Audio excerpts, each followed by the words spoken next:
Hey everyone, and welcome to another figure review. Today I'm going to be reviewing my first Dragon Ball Z figure in 7 years. I can't believe it's been that long, but it's true. So it's good to be back reviewing and collecting these figures again. Today I'm looking at Dragon Ball Z Series 14 Goku by Jakks. I've had this figure. I've wanted it for a long time, but it was never really like high priority. So it took me a long time to get around to getting it. But I have it now, so let's get into it. Let's take a look at the box first. I think it's a pretty nice looking box. This is back when Jakks was attempting to continue what Irwin had left off doing. That's why it's called Series 14, because there was no Series 1 through 13 by Jakks. It was all done by Irwin. If you know Irwin, then you can tell that Jakks has changed the packaging, but I don't mind it. Some people may prefer the Irwin, how it all looked uniform, but I like that they changed it up because it was getting really old. Got a picture of Super Saiyan Goku at the top, blasting, which creates the rest of the package.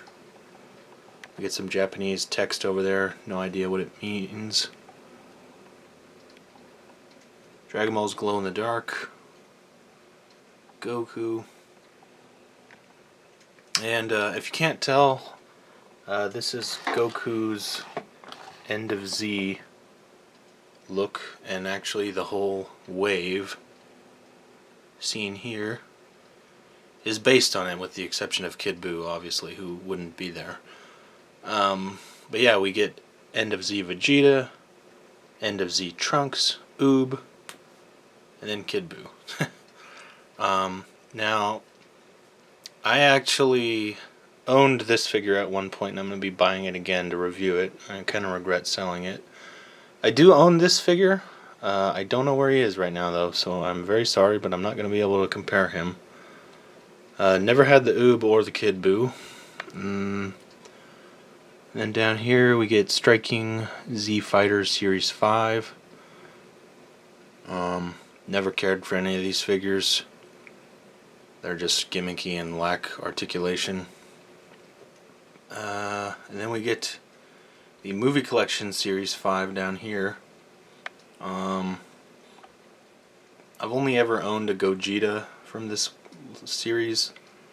I don't have them anymore though, but I will be getting the, not shown here, but it's basically this Trunks figure but with the jacket. I just bought him today, so look forward to that. And then this is the Tenkaichi Budokai playset. I really don't know why it's called that, because that's the name of the video game. Well, Budokai Tenkaichi. Maybe it means something I don't know, but when I was a kid I wanted this thing really, really bad, but when I got older and YouTube came out, discovered it wasn't so great, so can't say I really want it anymore, but when I was a kid, man, I wanted that so bad. And the rest of the packaging is, it's the same thing as the front, just different colors. It's Goku blasting as a Super Saiyan. Let's see. There's nothing on the sides, so let's go ahead and get on with the figure.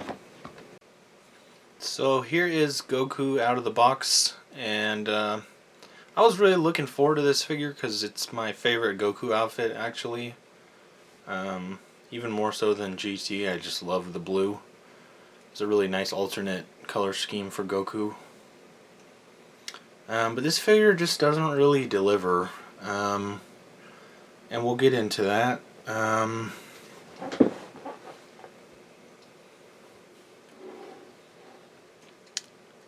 He's got kind of an okay head sculpt. I thought I was going to like it more, but he's got this weird grimace on his face. I guess it's supposed to be like the front of the package there, but I don't even mind an angry Goku, but I just think it's a very weird looking face. Doesn't do it for me. The rest of him, as far as looks go, looks really good though. He's a good looking figure. And I do like the proportions of the hair. But let's see. There is paint slop on this figure that I wasn't really expecting. Hopefully you can see that, but the belt wasn't painted cleanly.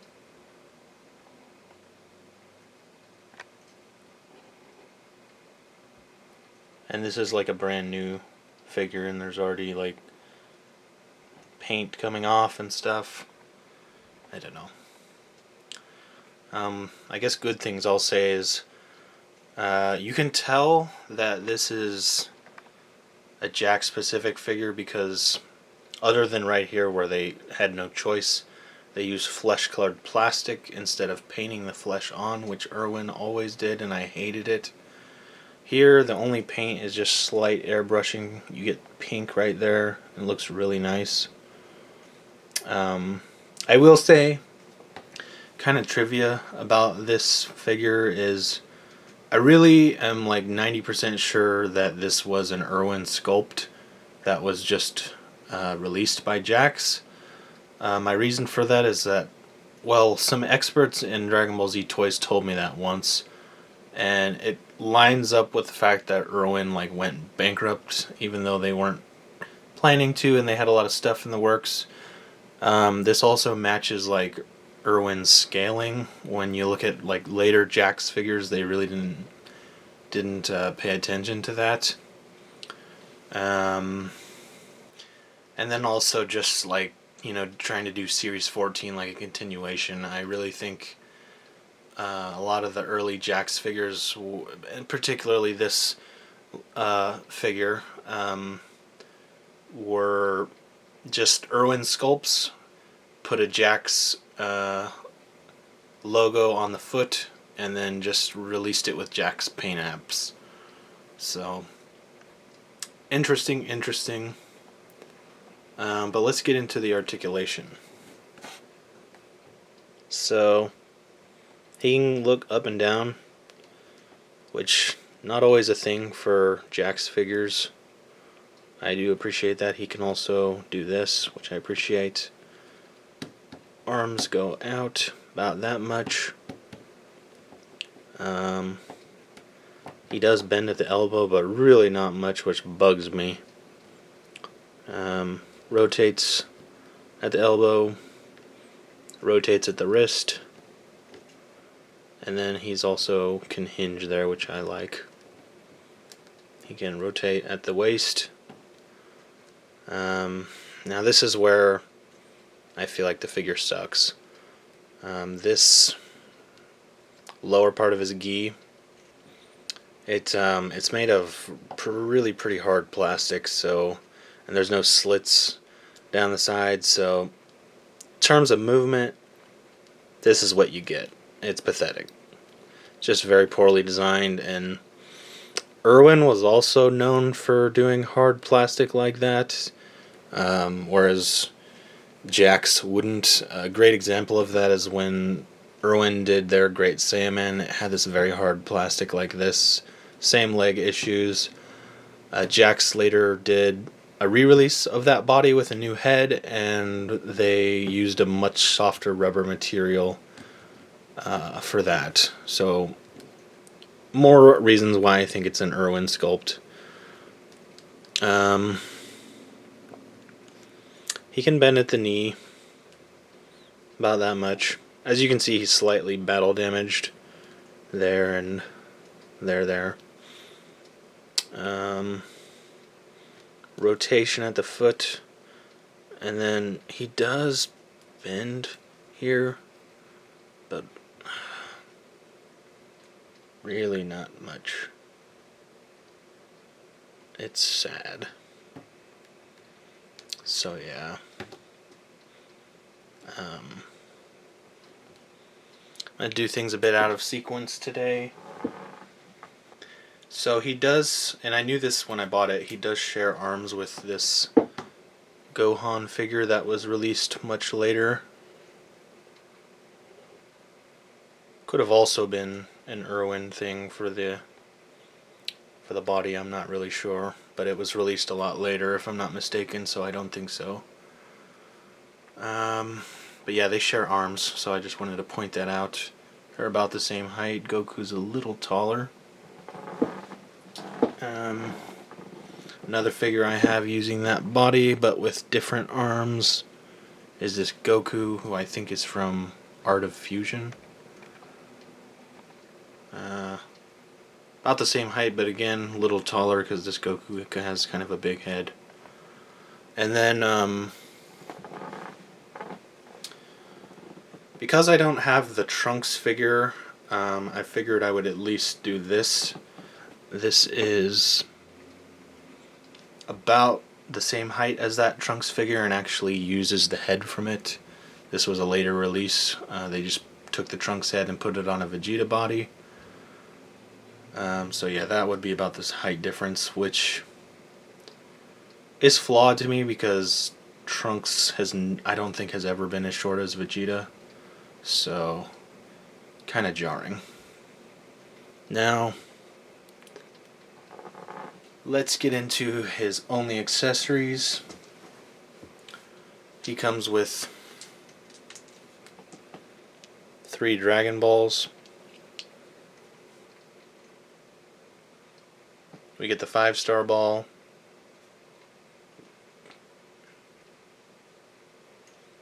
The 1-star ball.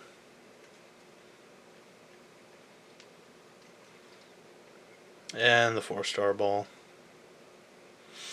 Now, I think the stars are a bit too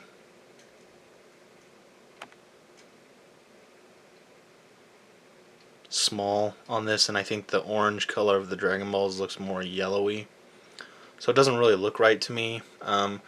Irwin did a lot of these Dragon Balls. I have a bunch somewhere. I probably have a full set of Dragon Balls by now, and I do appreciate them more than the Jakks specific rocks in some ways, but I don't know, they're just kind of lame accessories, and Irwin I think did them better.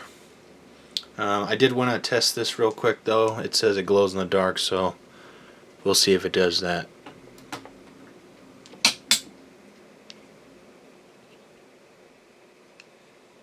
Well, the camera's not picking it up, and my eyes were not able to pick it up either, so I guess that's a feature that's not true or doesn't work anymore somehow. But yeah. So that's about it for this figure. I don't really have a whole lot to say. I think the most interesting thing about it is that it's probably an Irwin sculpt. Do I recommend it? I don't know. I think if you can get it like used for cheap and without, with good paint apps, I'd recommend it. But really only if you're like a completionist. Mine was brand new, and hopefully you can see, but there's like part of his pupil is like missing. Paint apps, gotta watch out for it. That's another reason I don't like this figure. Mine just doesn't have good paint apps, and a lot of the used ones I saw had paint missing, so if your completionist can find this for cheap and it has good paint apps and it's used, I guess I'd recommend it. But in general though, like overall my opinion, no, I would not recommend this figure. It's just a weak figure. So that's it for this review. Thanks for watching, and until next time.